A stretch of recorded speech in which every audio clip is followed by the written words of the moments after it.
Today we're going to start learning about the perfect active system.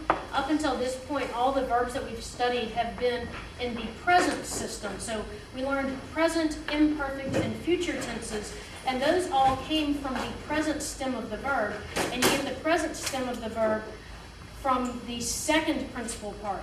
Our new verbs, our new forms of verb, are going to come from the third principal part. And that's why you've been having to learn those third principal parts all along, because you need those to make the forms of the verb in the perfect active system. It turns out that one way the perfect active system is nice compared to the present system is that it doesn't matter what conjugation your verb is. They all form the perfect tense the same way. So before, we had to learn first conjugation and second conjugation and third conjugation and third IO and fourth conjugation. And we had to learn how they made their present tenses and how they made their future tenses and how they made their imperfect tenses. For the perfect active system, it doesn't matter. They all do it the same way. Even the irregular verbs. Once you know the third principal part, they're all going to make the perfect tense the same way. So that part's nice. The part that's not nice is that you have to learn a new set of endings, but they're not that hard. And considering that you only have to learn one set of new endings, it's not so bad. The first thing you need to know, we're just going to kind of write this up on top, is that the perfect tense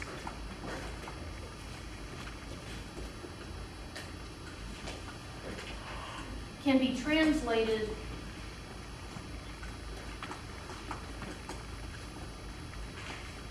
in two different ways.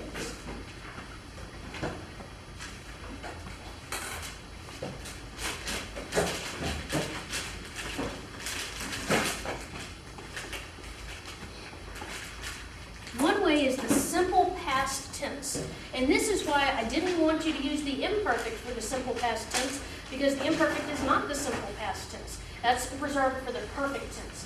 And so the simple past would be, for example,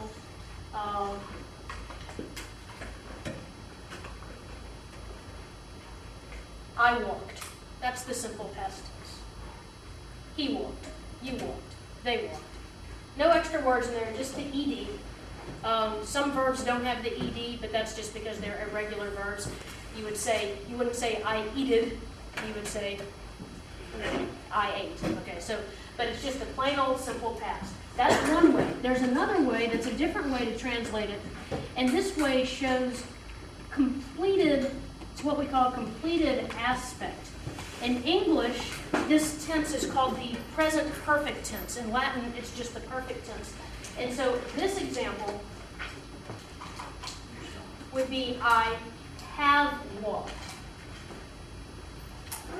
Or you have walked. Or he has walked. This way always uses a helping verb, and the helping verb is going to be have or has.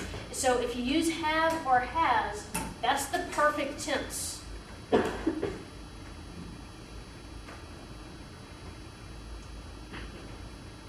so that's how you translate it. Now let's learn how to make it. Has everyone had a chance to copy this? Some of you still copying? Jonathan, can you stay tomorrow after school before Raider Rally? I'll talk to Coach Ben. Okay. And while you're doing, I guess the same question would be true for him. So We actually might just cancel practice anyway. Wait, what? Sorry. Today? No, tomorrow. So if both of you, did y'all have practice today? Yes. Okay, so if both you and Ben can find out, because. Oh, that's good. All right, so are we done copying?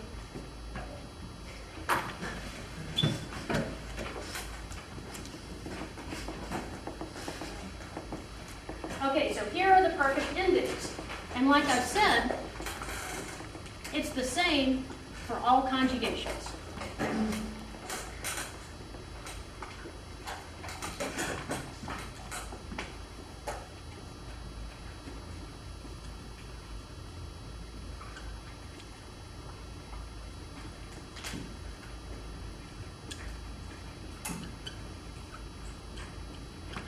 And just as a quick review, you should know by now, but in case you don't, what do we mean by first person?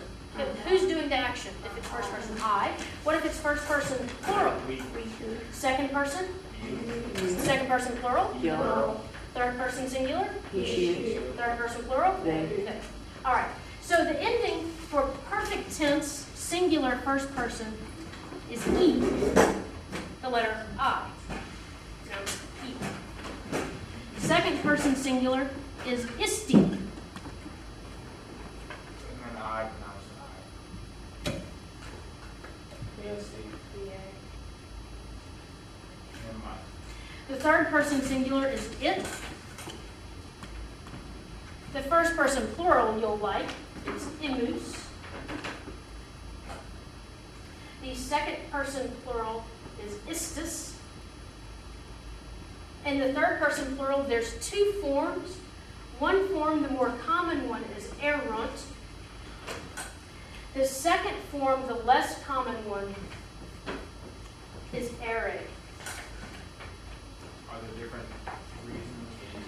This one is used more in poetry because, as you'll find out as you learn more Latin, the poetry has to follow a certain meter and you have to have a certain number of syllables. And so if you can't make this one fit in, you try to make this one fit in. They have the same number of syllables. Errant and area. Yeah, but you can Yeah, align but the this narrative. one is long and this one is short. And that makes it this. You need that. It's not just syllables. Yeah, it's whether they're long or short.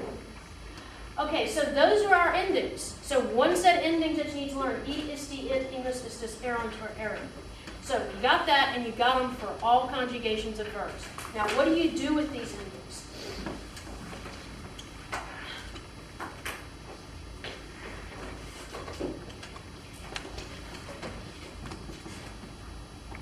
You take the third principal part.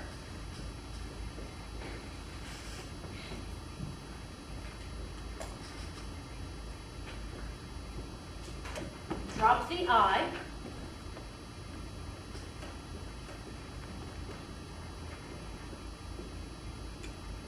And add these endings.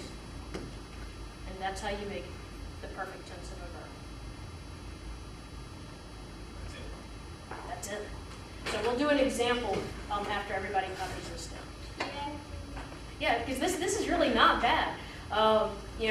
You have to learn the present tense first, and unfortunately, it's kind of the hardest because it's different from conjugation to conjugation. And then you've got the darn future tense, which is really different from second conjugation to third conjugation. And then by the time you get to the perfect tense, you're expecting it to be hard because you had to learn the other stuff first, and it's really a lot easier. The only problem is remembering this with the other stuff. Right, and you do have to do that.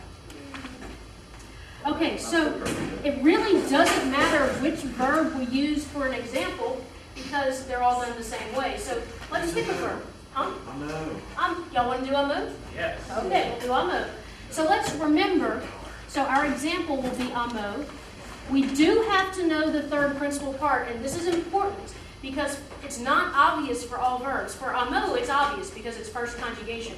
But for instance, what's the third principal part of rego? Rexy. What's the third principal part of cano? Kipini.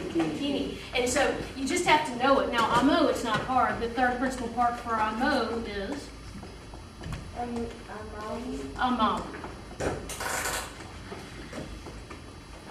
By the way, we'll use this fourth principal part for the perfect passive system. So that's what that one is used for. And also for participles. And for participles. Everyone loves participles. Well, the Romans sure did. Okay, amagui. So we take our third principal part and drop the I. That gives us our perfect stem. So our perfect stem is amal. And then we'll add our endings to it. So we have amawi. And how would you translate amawi? I loved, or I have loved. And it really is kind of important to remember both of those because they're different. And so you need to remember that both of them are possibilities. Now, amawisti.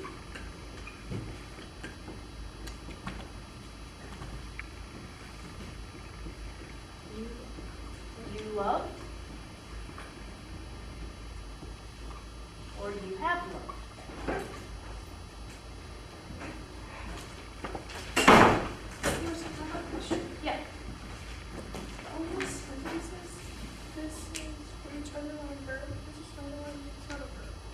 each noun, I'm sorry, it should have been for each underlined noun.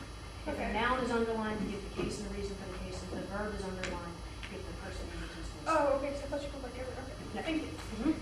And it's fine if you need to stay over into next hour and finish it. That's fine. Thank you. Okay, I'm a wit.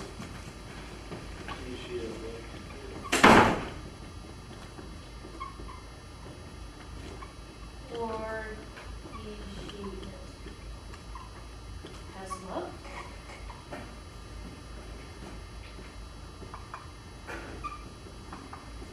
I'm a wimus. We loved or we have loved.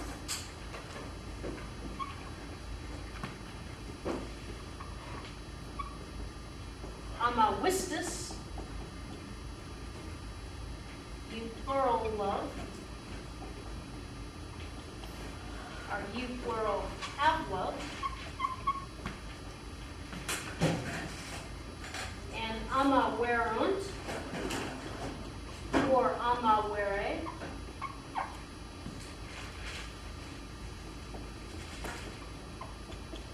Is they love.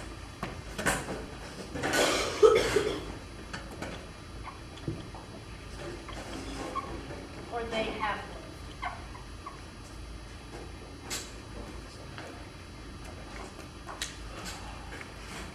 Yeah. Okay, so those are the forms. That's the perfect tense. And like I said, you form it the same way for any verb. Now the trick is knowing the third principal part. So I'm going to make y'all go back and review the third principal parts for the first and second conjugation verbs, because for chapter 4 we only had third IO, and fourth.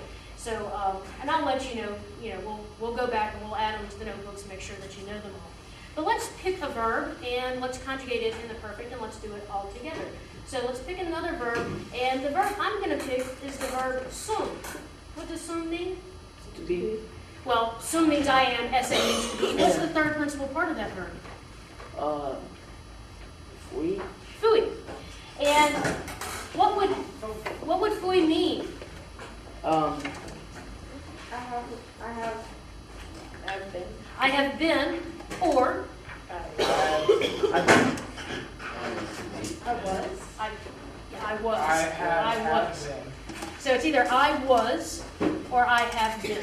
Now the difference between the perfect tense and the imperfect tense is that the perfect tense, if we're using the simple perfect tense, like I loved or I was, you're saying at a certain point in time, that happened.